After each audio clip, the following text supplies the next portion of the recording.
ended up in some random person's backyard. Yo, what's up? It's someone that's no one, and welcome back to today's report. Today's report was sent in by No, where he took diphenhydramine at 7 to 800 milligrams, possibly more. And here's the full report details. Alright, so another DPH report, this one being a 700 milligram plus trip. And I'll just keep this brief. No and one of his friends both trip on DPH one night, mainly to get fucked up. Well, they get exactly that and end up very delirious, losing their grasp on reality pretty quickly. It may have turned out alright if they didn't decide to go outside, where No ends up wandering, and I'll just say the police do get involved. This is a classic case of delirium with Benadryl, and a trip I'm sure you'll enjoy. So without further ado, let's dive right into this.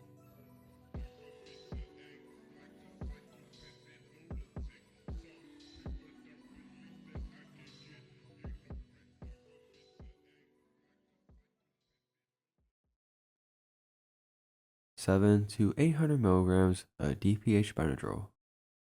Thanks, smiley face. So this trip begins at my friend's house last Thursday night. I stayed the night over there, and we planned on getting fucked up because he wanted to sneak over to his girlfriend's house. So we're chilling in his room around 11:30 p.m. and we decided to take the Benadryl. We paid his mom to get us Slurpees because we thought that would make them easier to take, and we took about 25 milligram pills. While we were waiting, I noticed some were still in the pocket of my backpack where I was keeping them, so I took those. Probably 7 or 8 more. We were both sitting in his room, waiting for the effects to start. I was sitting on his bed, and he was sitting on a futon lower to the ground to the left of me. I stood up around 25 minutes in, and he felt very far from me when I went down at him. I remember moving around felt very good, like a rush throughout my body when I moved my arms and legs. We waited some more, and I went to his kitchen to grab a glass of water. I came back to his room, and all the LED lights in his room seemed to get brighter. He was laying on his futon. I thought he was asleep for some reason. I said his name very weakly because it was difficult to speak. It felt like someone was holding my throat, but it did not hurt. I sat down on his bed. It's at this time I sat against the wall. Moving my head felt very good, and so did closing my eyes. I remembered the plan that we had, and I reminded him of it. He stood up and went to the bathroom. I'm not entirely sure what happens after he comes out, but the next thing I remember is him saying my name a bunch of times. While sitting on his bed, he was standing in his room and doing a sort of whisper, yelling my name. I could hear him, but it's like I wasn't there. But then I could hear him, and I said, "What's up?" This happened a few more times where I would not respond, but then I would be able to respond and come back. Eventually, we opened up his window, and I remember it was very loud. This part is really weird, and when I think about it, I just laugh because I think it's funny. First, he climbs through his window, and he's now outside. The outside looked really dark, and it felt like it wasn't somewhere we were supposed to be at. I was still looking through his window when he was calling my name again, and I came back and started responding.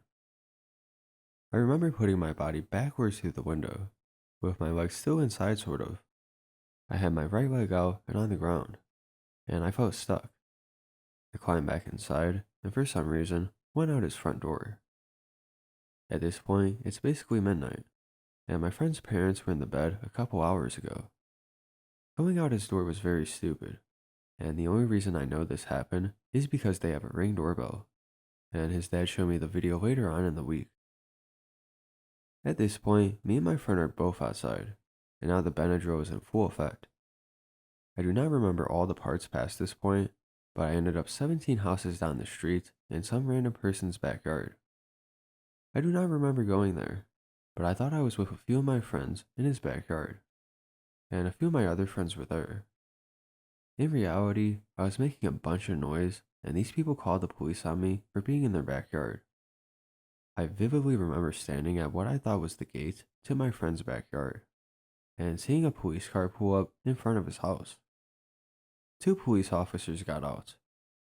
One walks up to the gate with a flashlight and shined it in my eyes, He was close to me, and the light did not bother my eyes. He was saying something to me, and it sounded like it was going in and out of my mind. He opened the gate and told me to sit against the front right wheel of his car. I was able to tell him my name and address when he asked me. He asked me what I took, and I told him Adderall, which is what I take for my ADHD. While I was sitting, I kept telling him that this house I was at was my friend's house. The officer knew my friend, and he kept insisting to me that his house was further down the street, which it was. Looking back, that was so crazy that I was so convinced this random person's house was my friend's. It was like I couldn't fully see what I was looking at. While I was sitting, my phone kept appearing by me, but anytime I tried to grab it, my fingers scratched the cement. This happened many times, and eventually I asked the police officer to pick it up for me. He did not respond to me, and I'm not sure if I actually spoke or not. At this point, my parents had showed up to get me. My friend only lives a few streets over, so pretty close to me. I got into the back of my mom's Jeep, and while we were riding home, I felt very good. I closed my eyes to enjoy the feeling. When we got home, I saw 2 hot dogs sitting in the back of her car, and asked my parents if they wanted them, because I did not want them. When we got inside, I went to my room and lay down. My parents brought me some water, and I could not grab the glass. It felt like it was too far when my hand would reach for it, just to touch nothing. She left it on my dresser. While my parents were standing there talking to me, I saw a black metal pipe behind them. This pipe was very dark. It looked like a sewer pipe. It had black smoke around it, and I told my parents to grab it for me. They asked me what pipe I was talking about. When they finally left my room, I saw 2 of my other friends standing at the foot of my bed. My room was dark, and my keyboard was the only light on. I looked at them for a few moments before I realized I was speaking to them. I said their names, but they did not respond. I got out of my bed and figured out it was just the curtain to the other room connected to mine. I got back in bed and eventually fell asleep. The next morning, my mom was gone, so it was just my dad. I realized I lost my phone from the previous night, so me and my dad drove to my friend's street. My phone had a red case, so I easily spotted it in the front lawn of the house I was at last night. I had also lost my left shoe, a black Nike Air Precision 2.